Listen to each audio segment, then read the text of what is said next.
everyone, Soma Gaming Vids here with another benchmark video for you guys, or actually my first benchmark video.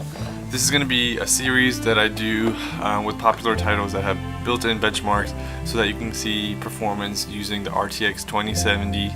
I have the MSI Gaming Z model, which is factory overclocked. So yeah, I just thought it would be cool to show you some benchmarks from Far Cry 5. It's a pretty graphically intensive game as well as being really aesthetically pleasing. So hopefully a lot of you guys find the content helpful. If you're thinking about getting an RTX 2070 versus the 2060, in my opinion the 2060 is really good value for the money, and you're getting pretty much close to 2070 performance if you can overclock your 2060 by a good amount. So with that being said, I'm going to be doing the benchmarks at 1080p, 2K, or 1440p, as well as 4K. I'll also be trying to overclock my graphics card. I was able to put about 100 megahertz on the core and 850 megahertz on the memory.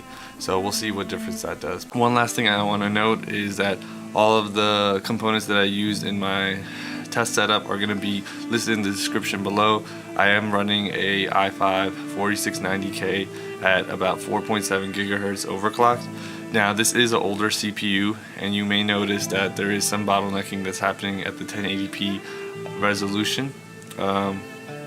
But as you get to high resolutions, the GPU utilization becomes higher, indicating there's less of a CPU bottleneck.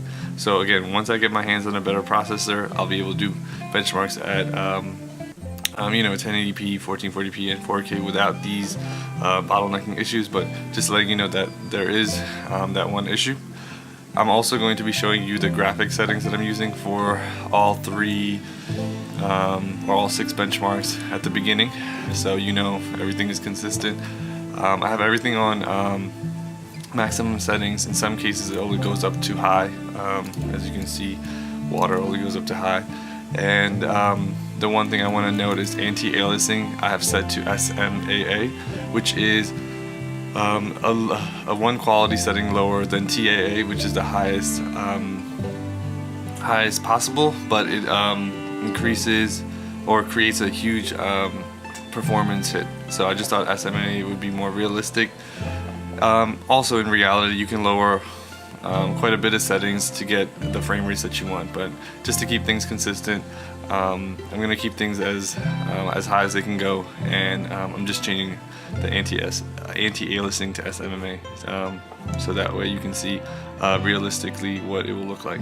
Also, just so you know, at 4K you may even want to turn anti-aliasing off, because yeah, it's just going to be really crisp looking at that resolution. Okay, so hopefully you guys like the content. If you like it, hit the like button. If you would like to subscribe, definitely do that. And yeah, for no further ado, we're gonna start.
Right, so now that you had a chance to watch the benchmark footage, I thought it would be helpful for us to look at some charts to analyze some of the numbers that you just saw in all those videos.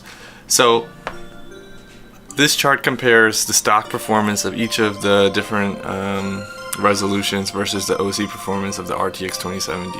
So at stock we had a performance of 73 FPS high, 42 FPS low, with an average of 59 FPS. Now comparing that with the OC data, we had a high of 90 FPS, a low of 52 FPS, and an average of 68. So just looking at the averages, 68 versus 59 average frame rate per second, there is definitely a substantial increase using that OC. Looking at 1440p, we had a high of 65, a low of 41, and an average of 52 at stock. We had a high of 83, a low of 57, and an average of 71 at stock. So again, looking at the differences between the averages, there is a substantial increase between 71 and 52 FPS. Now finally looking at 4K, we had a high of 42, a low of 27, and an average of 34 versus a high of 49, a low of 31, and an average of 37. So just comparing the two averages together, 37 versus 34, you would see a minor increase, so not that significant at 4K. If it helps you to look at percentage increases, it seems to be that the highest percentage increase was at 1440p with that 26.8% increase in stock to OC performance. The next resolution to have a significant change was 1080p with 15.3%, and last but not least, it was 4K with 8.8%. So that about wraps it up for the video, guys.